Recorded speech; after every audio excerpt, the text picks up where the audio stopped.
aí, se nós fôssemos fazermos as contas, eu não fiz, que são muitas questões, mas eu já posso confirmar, se nós temos já em execução 5,5, se a nossa previsão via o Banco Mundial e o BNDES é de aproximadamente 1,5 bi, nós já vamos para 7, não é isso?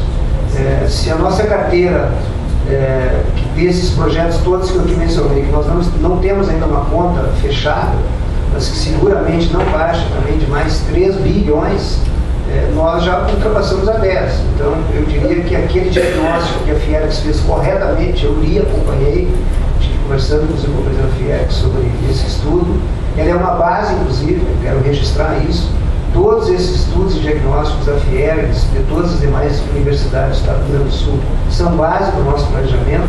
Portanto, vejam que se você pegar o período próximo passado, com esse período de 2011 adiante, o Rio Grande do Sul vai dar um salto, cuja curva vai ser essa que nós vimos aqui de 15%. Então nós vamos, sem dúvida nenhuma, nesse próximo período, já sem sombra de erro, ultrapassar os 10 bilhões de investimentos na infraestrutura. Pode ainda não ser os 19, mas para quem estava parado, sinceramente, é o maior salto que a gente vai demonstrar com o apoio da FEA no próximo período em investimento em infraestrutura no Brasil, comparativamente aos estados que saltaram, né, nesse último período. Tipo o Paraná, apenas para dar um exemplo, Centro-Oeste, assim por diante. Então, eu acho que a gente está também caminhando com firmeza, com convicção, com projetos bastante consolidados. O grande desafio nosso, deputado Borjon, é nós enxergar já esse número que é grande. A Fierex trabalha com 19, nós trabalhamos com um número acima de 10 bi, já chegamos nele, mas como nós temos um limite, né, de endividamento do Estado, e todos os parques nós estamos acessando, nós não temos como não abrir uma outra página agora de discussão sobre investimentos em infraestrutura, que, na minha opinião, na opinião do senhor governador, trata-se das concessões ou das PPPs. Esse é um tema que nós temos que enfrentar a partir de agora para nós ampliar ainda mais os investimentos, porque as necessidades são visíveis. Então, a ferrovia, a sul também, a hidrovia serão ofertadas? Nós estamos negociando isso com o governo federal. Nós temos, digamos assim, um conjunto, né, onde inclui possivelmente a hidrovia do Mercosul e a ferrovia Norte-Sul. Como são concessões do governo federal, o Estado, por razões evidentes, não tem autonomia para tal. Mas nós estamos negociando a possibilidade, porque os senhores estão vendo, aliás, não é novidade, isso é público, notório.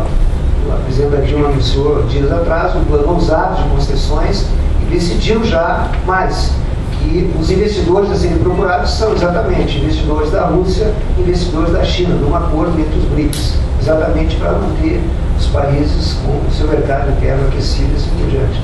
Então, nós achamos que é possível esse acordo, estamos discutindo, abrimos ontem essa agenda em Brasília, portanto, achamos que é possível. E a outra ferrovia que eu gostaria de mencionar é a ferrovia que também já está bastante mais adiantada, inclusive, que é a São Paulo-Porto Alegre, no antigo trecho existente já de anos atrás. Aproveito que você perguntou assim, o presidente está vindo segunda-feira no Estado. Expectativa? Sim. Expectativa de anúncio, o que se tem nesse momento? O presidente, ela tem às vezes essa característica. No último anúncio nós trabalhamos para ela poder anunciar a ponte do Guaíba até às 10 horas da manhã, junto com o DENIT. Então, nós temos expectativa sim, vamos ver. Qual item dessa agenda? Eu diria que a área da infraestrutura é uma área bastante, digamos assim, importante e que talvez seja hoje a área mais madura, mas com ela, com o governo federal, nós temos várias pautas. Eu apenas gostaria de destacar também o PAC 50, né, como a gente está chamando, que é o PAC, a extensão do PAC Mobilidade, né, de 50 bilhões, onde nós temos, já vencemos a segunda rodada técnica. Eu diria que, bem, a nossa dúvida continua sendo, de fato, o metrô. É um investimento numa escala bastante grande, o metrô de Porto Alegre e Curitiba. Essa mesa está em aberto, mas eu diria que, com relação a outra carteira de 1.200, 1.300 que o Estado aportou, que são basicamente investimentos de mobilidade na infraestrutura da região metropolitana, nós estamos num bom caminho. Portanto, nós temos expectativa, principalmente, insisto, nessa área da infraestrutura, nas diversas áreas.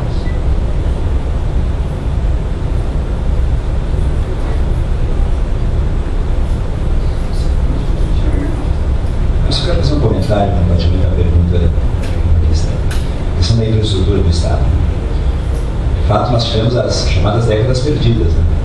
Se pegar assim, década de 80, 90, 70 um pouco, a última grande obra de infraestrutura do Estado foi a Freeway em 70, no governo Médici, foi inaugurada em 73. Depois tivemos o trem, né, dessa Sapucaia, mas não é uma obra de infraestrutura de transporte. A 101, né, vamos pegar a 448, a publicação da 386 e outras rodovias estratégicas do Estado, elas são recentes, 2003 para cá. Quer dizer, há um atraso muito grande, né, e não se trata aqui na disputa de governo, todo o problema da economia do Brasil e que se incidiu fortemente no Estado. Há um processo de retomada da infraestrutura, nos moldes daquilo que o secretário comentou.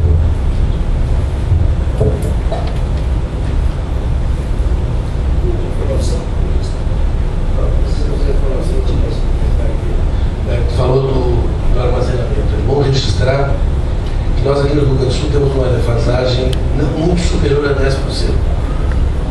Nós devemos ter uma capacidade instalada de 25 milhões para uma safra de 28 milhões. Segundo, o governo federal, a nível nacional, a defasagem sim, aí é significativa. É tanto que no Centro-Oeste não tem de guardar o milho, está exposto a o dedo. O governo federal lançou uma linha de crédito de 25 milhões, com juros baixíssimos com prazo de 15 anos. Não é o governo que vai fazer investimentos, portanto, na armazenagem. O governo federal tem estimulado para que a iniciativa faça esses investimentos. E nós deveríamos ter muitos investimentos a nível nacional, e aqui no Rio Grande do Sul nós não temos hoje um problema de infraestrutura na questão da armazenagem. Estamos nos preparando para ampliar enormemente. Há sinais de muitos investimentos, inclusive estamos conversando com a Secretaria de Meio Ambiente para nós criarmos, aos moldes do Mais Água, Mais Renda,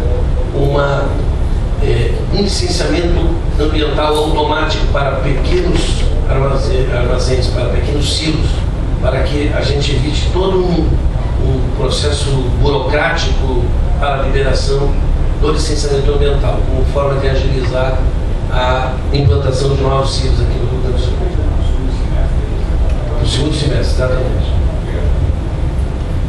Bom, quando não tem perguntas, deixa eu fazer um pequeno comentário aqui. Eu acho que os dados do Rio Grande do Sul foram bastante positivos.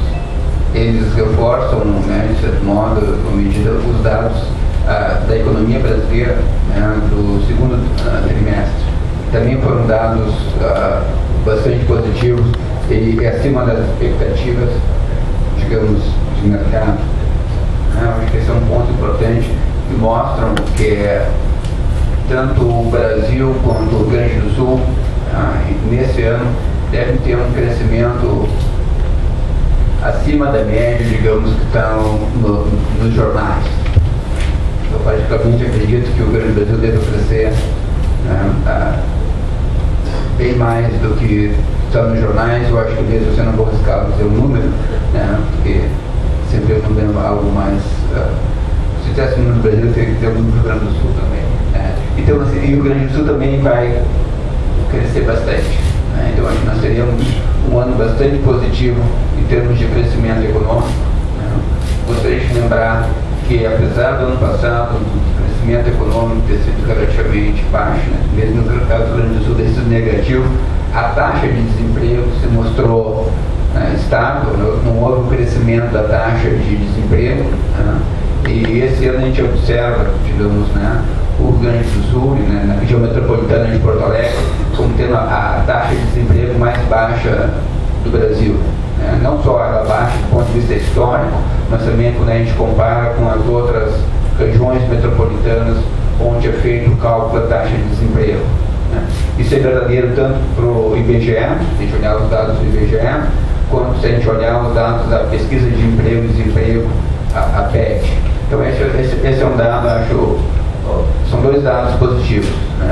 os dados do desempenho do PIB e os dados do mercado de trabalho. Então, se o Martim tiver mais algum comentário a fazer, enquanto as pessoas pensam em procurar as perguntas, questões que quiserem colocar. O Martim, não sei o que tem.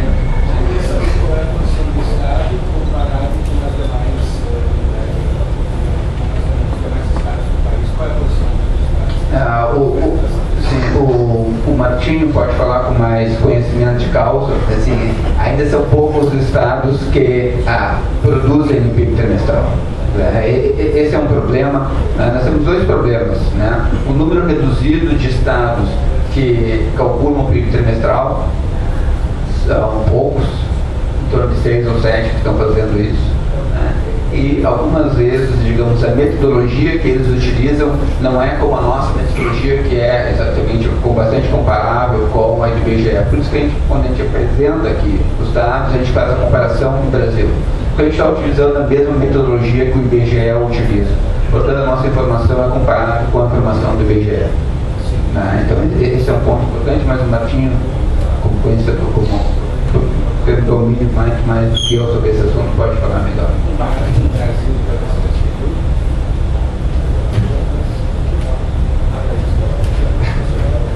Não, mas eu acho que o que foi perfeito.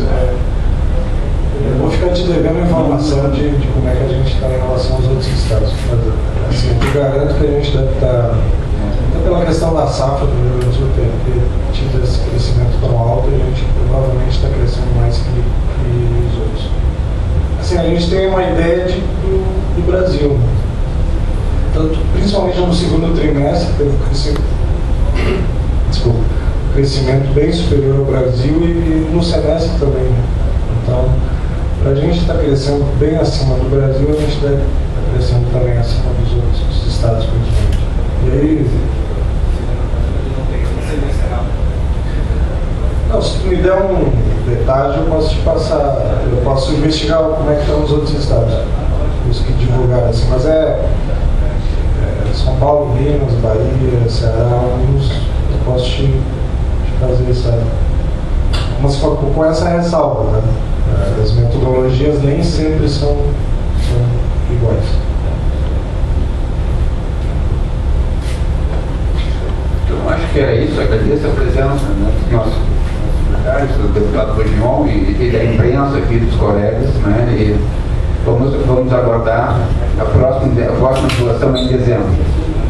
Obrigado.